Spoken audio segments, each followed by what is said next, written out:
Ladies and gentlemen, before we get into my video today where I'm ranking the lead actress winners of the last 10 years, I want to tell you about a quick contest I'm running on this channel. All you have to do is subscribe to my channel and be a public subscriber. The contest is going to run through May 31st, and I will randomly draw one of my public subscribers. Just make sure you comment on this video or any of my videos between now and the end of May that you have subscribed so that I can add your username to the list. We're going to be giving away a canvas poster of the Oscar-winning ANORA, featuring, of course, Mikey. Madison. There you see the image. It will be a standard 24 by 36 official movie poster size, stretched onto canvas and ready to hang on your wall or in the strip club that you own. Make sure you subscribe to enter the contest. That's literally all you have to do. Comment on this video or any future videos between now and May 31st, 2025, and I will give away this beautiful canvas poster of ANORA. Let's get into today's countdown.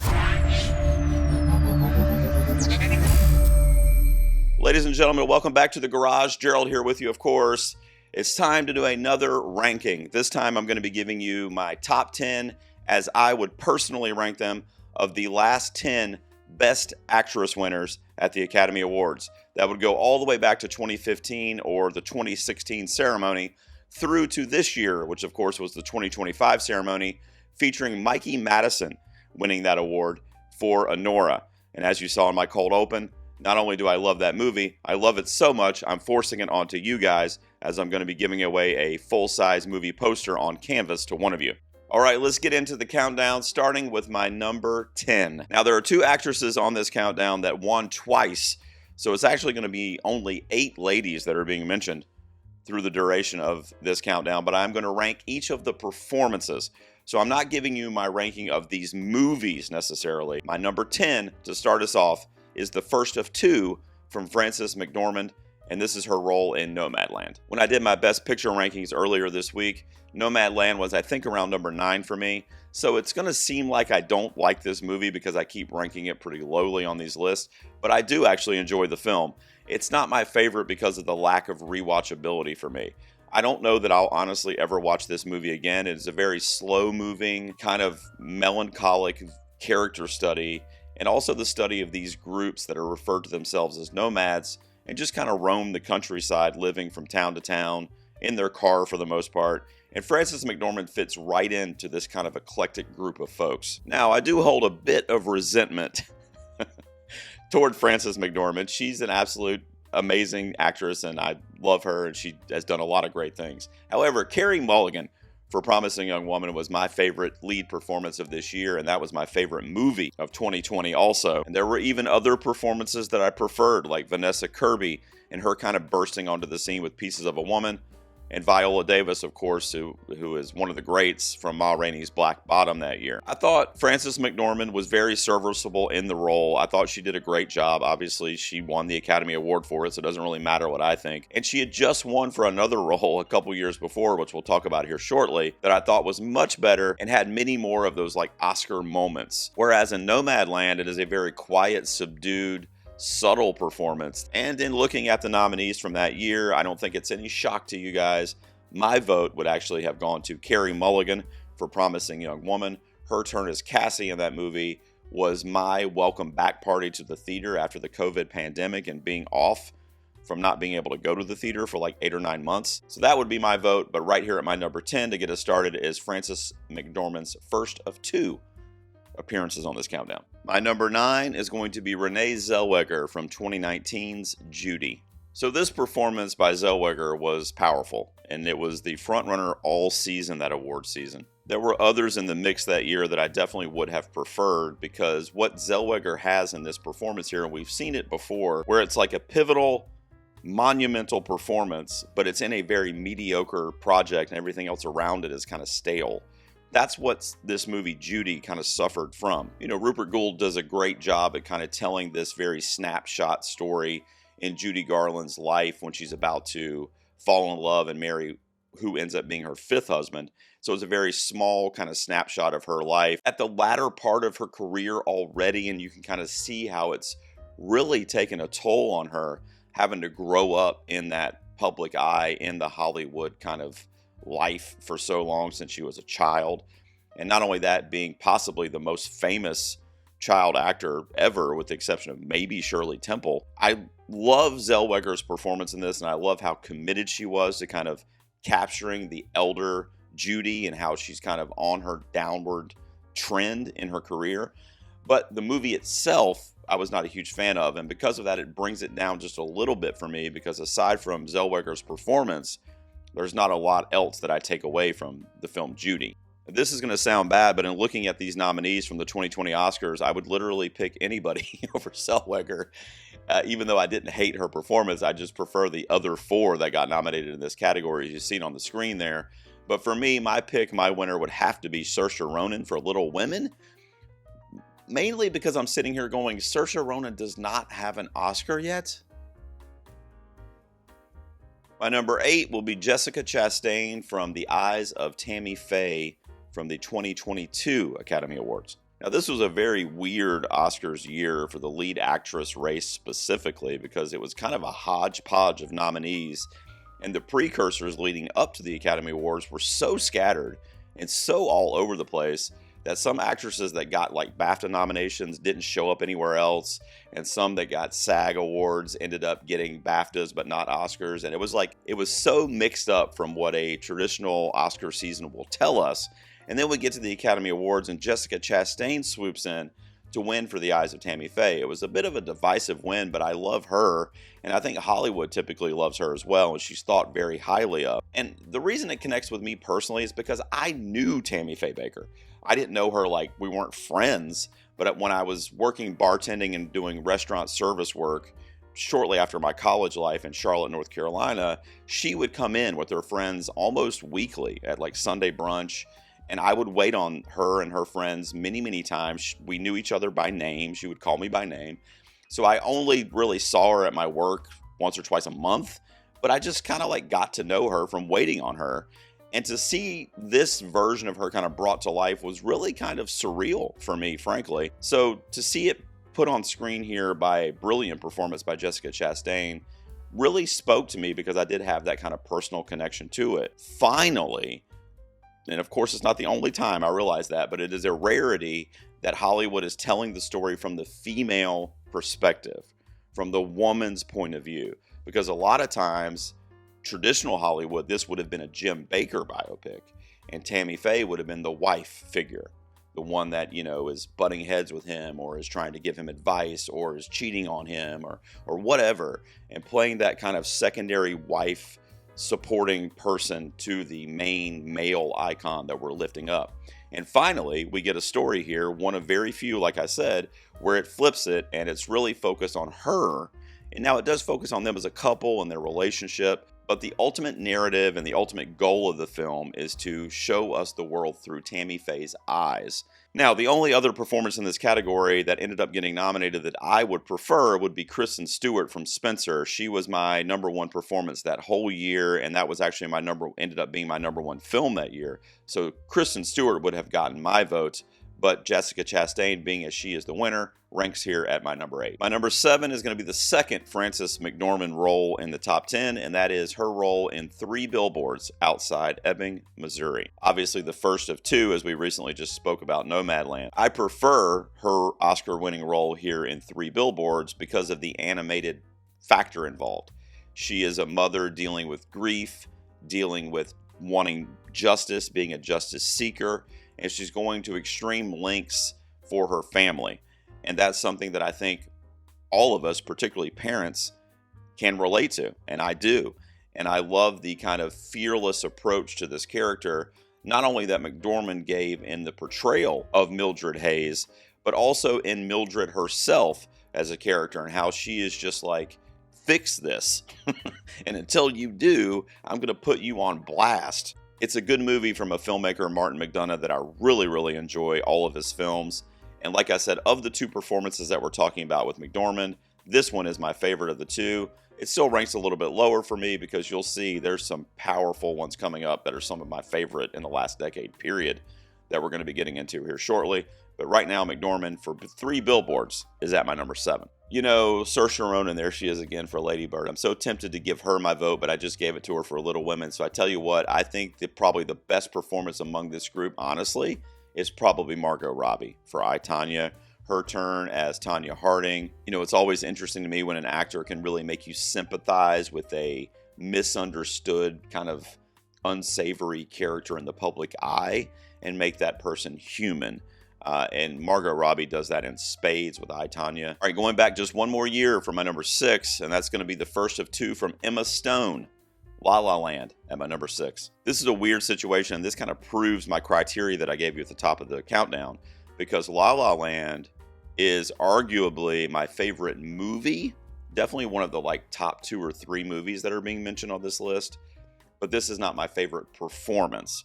So I'm judging the performances, and Emma Stone has a second one coming up that I prefer that performance, and I'll explain why when I get there. But that movie I like a lot less as a whole than La La Land. Obviously, Emma Stone as Mia in this film is so alluring, so magnetic, so relatable, and so funny and charming and memorable, and all the other adjectives I could think of to describe Mia and her character and her performance in this movie. And along with Gosling and bit parts from J.K. Simmons and Rosemary DeWitt, and even a nice little pop-up from John Legend in this movie, Emma Stone is front and center, at least in my eyes, really carrying this project to people that don't necessarily gravitate towards musicals like myself.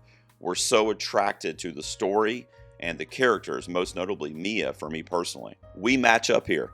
In looking at the nominees, I would also vote for Emma Stone from La La Land as my pick. A very, very, very close second, however, would be Natalie Portman as Jackie. That's another situation very similar to Judy for me, where the movie Jackie didn't really hit with me as an entire project, although I loved Portman's dedicated performance.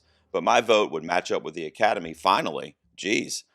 And I would also be voting for Emma Stone from La La Land. My number 5 is one of the youngest actresses in recent memory to win, but ironically not the youngest on this list. She was 26 years old when she won the Academy Award for Room, and my number 5 is Brie Larson. Man, this is a hard movie to watch, but again, I'm just grading the performance. If I was grading the movie, it would probably be my 9 or 10, just because I'm not rushing to rewatch it. It's a tough subject matter. But when you're talking about acting and the craft, and when you're talking about performance, Brie Larson really turns in something extremely special here. This is easily the best work of her career to date, in my opinion. And of course, she went on to make bank as Captain Marvel and is still doing it in the MCU. And God bless her. I love it for her. I actually really liked Captain Marvel, guys. But she's playing this character, the single mom who is abused, abducted. She has a son who's about 7 or 8 years old in the movie, Jacob Tremblay. And that moment, that scene in the climactic finale of the film, when he gets to see outside of that room, which is the only 4 walls he's known his whole life, and her kind of role in that and how affected she is by her son's experience, is one of the more breathtaking things to come out of cinema in the last 10 years, if you're talking about scenes, for sure. One of the most emotionally moving, especially if you have children, or at least I would imagine, because it hit me really hard. In looking at the nominees this year, another kind of strange bunch, honestly. And guess who else is on the list? Saoirse Ronan again. Why haven't they given her an Oscar yet? What am I missing there? I think Brie Larson would also get my vote for Room. This is kind of a close battle between her and Cate Blanchett from Carol, which was a performance I also loved, and Saoirse Ronan from Brooklyn, which was also an otherwise mediocre movie with a really powerful performance in it. So because of that, I'm going to say Brie Larson was the right pick, and she would also get my vote. My number 4 is going to be from the 2023 ceremony, your lead actress, Michelle Yeoh, from Everything, Everywhere, All at Once. I love this movie so much, but the performance I might like even more. She's basically playing a mother who is attempting to not lose connection with her family, with her daughter specifically, trying to keep it all together, right? Trying to be the glue, which is a pretty constant narrative when you're looking at these films of family dramas or motherhood. So it's pretty formulaic in that way. However, then you factor in the multiverse component, and you factor in the different characters that Michelle Yeoh essentially plays various versions of herself, whether it's a kung fu action star or an elegant night out on the town at something like the Oscars. It's really breathtaking, honestly. It's a profound performance that has extreme amounts of layers to it that I really connected to. And again, a lot of these performances I connected to a little bit more because of being a parent, I think. And I think that spoke to me a lot in Michelle Yeoh's portrayal here in Everything Everywhere. And when I did my Best Picture rankings, it was ranked very highly for me. This is one of the more unique films to get Oscar notoriety in the last several years. And I love that Everything Everywhere got so much recognition that particular awards year. And Michelle Yeoh overtook Cate Blanchett kind of in the fourth quarter to win the Academy Award that year. She would rank here at my number 4. Looking at the nominees here from the 2023 Oscars, can you guys still believe Andrea Riseborough got in here? This is a weird group because you have Riseborough, Michelle Williams for The Fabelmans. That's a supporting performance. Cate Blanchett from Tar was a powerful, powerful performance that was honestly the front runner until like a week or two before the Oscars, when the Screen Actors Guild kind of wave came along for Everything Everywhere. But I think I'm going to have to also match up with the Academy here and give my vote to Michelle Yeoh. And she's also ranked here at my number 4. All right, we're getting down to the nitty gritty here as we get into my top 3. My number 3 is going to be your most recent lead actress winner, and you were probably waiting on it. It's Mikey Madison from Sean Baker's Anora. Man, I loved this win. You know, if you follow my channel the last few months, I've literally talked about this performance and Anora 1,000 times during award season. I've been championing that movie since like September of last year when I started giving early predictions. It only fell out of my number 1 for like a week or so when I had The Brutalist at number 1. But otherwise, for like 5 months, it was my number 1 prediction for the Oscar. And Mikey Madison was always my number 1 projection. Demi Moore scared me, and I almost put her at number 1. But you can go back and look at all my early predictions. They're on the channel here. I never foundered from Mikey Madison. But in speaking of the performance that Madison gives here, she's 25 years old. I think she was maybe even 24 when they shot the movie. She seems like a very lived-in character. The reason being is because in the film, and a lot of this has to do with the screenplay, of course, and the way Baker directs it, she experiences years of hardship, of life experiences, of love, of loss, of mayhem, chaos, in a week that most people experience in 30 or 40 years of their life. And it's a very introspective character piece about Annie, about Anora. And Mikey Madison made me believe that she was Annie. She made me believe that that was her. And, you know, that we were kind of following her story almost like a documentary style. For me, it's one of the more inspired wins in this category in the last 10 years for sure. Now, looking at this lineup, like I said, a lot of people might say Demi Moore, you know, great performance in The Substance, and then you have the narrative on top of that. Fernanda Torres was also one of my favorite performances of 2024, and she blew me away in the Brazilian film I'm Still Here. Cynthia Erivo, just a powerhouse as Elphaba and Wicked. For me, though, it's going to line up again. How many times have I lined up with him? I think this is the 4th year that we've lined up, but I would also be voting for Mikey Madison for Anora. I think, like I said in my commentary, she was the best performance, period. Now, I love Torres, I love Moore, and I could have voted for them for additional reasons, but the reason and what I'm ranking on this video is performance, and there's 2 performances that I think are better, even though I probably like Anora a little bit more than those other 2 films. But Mikey is my number 3 on this list. All right, my runner-up, my number 2, is the second performance from Emma Stone, and it's her turn as Bella Baxter in Poor Things. Now listen, Poor Things is actually a movie from Yorgos Lanthimos that I'm actually not that high on. It's definitely not my favorite film of his.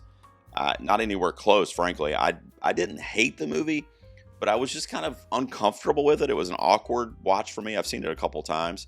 But one thing that never changes is me being magically mesmerized by what Emma Stone does in this movie. She is portraying essentially an adult with a child's brain. So she is literally acting like I've seen my son, who's 6 now, but at the time the movie came out, I think he was like 3 or 4. And she was acting like he acted in my living room. And seeing that portrayed on screen was like, it was like otherworldly. I couldn't believe that she was able to accomplish the mannerisms and the verbiage of a 3 or 4-year-old in this movie as Emma Stone, but she did. And not only that, her character develops throughout the movie. So she's not always a 4-year-old. You know, she eventually kind of gains the knowledge. Her brain ages, even though her body kind of stays the same. And so, you know, eventually she's a 10-year-old or has mannerisms as such, and a teenager, and etc. So she kind of like morphs into this kind of semi-adult by the end of the film, from an intelligence standpoint and a knowledge standpoint. But she is learning everything. She's so intuitive and so like curious. And that's what her character is, which obviously is what children are. If we're talking about just performance, which I was talking about with Mikey Madison, you can't beat this. I mean, Emma Stone said, I'm sorry, guys. I'm just going to give you the best performance you're going to see this year. Here it is. And when she collaborates with this director specifically in Lanthimos, we have another one coming out this year called Begonia. She was in Kinds of Kindness last year, which wasn't that great, honestly, but her performance was.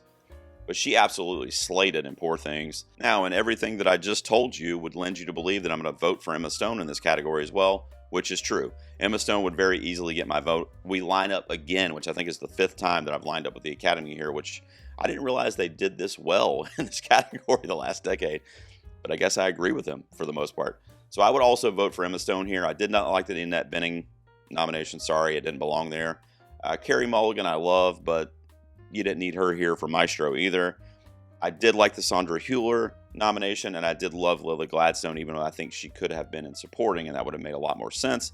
But nonetheless, I think easily the best performance of this year in this category was Emma Stone. And 2019 lineup was stacked, but I think the best performance won, and I'm going to tell you why. My number 1 lead actress win performance of the last 10 years is Olivia Colman from The Favorite. Now, did you think I'd have 2 Yorgos Lanthimos' films at my 2 and my 1? Honestly, I didn't think I would. But here we are. Emma Stone at Poor Things was number 2, and Olivia Colman here from The Favorite is number 1. This film also features Emma Stone, and she was phenomenal in this movie as well. This is in a supporting actress role. And Rachel Weisz and Nicholas Hoult. I mean, the cast is like, forget it. I mean, it's such a good cast, ensemble, hilariously funny, biting commentary. And I think to this day, Lanthimos' best movie, his best made movie, he used a lot of natural light in this film, a la Stanley Kubrick style filmmaking, and really callbacks to that type of stuff, and really took a minimalist approach to such a grandiose kind of subject matter and landscape to film The Favorite.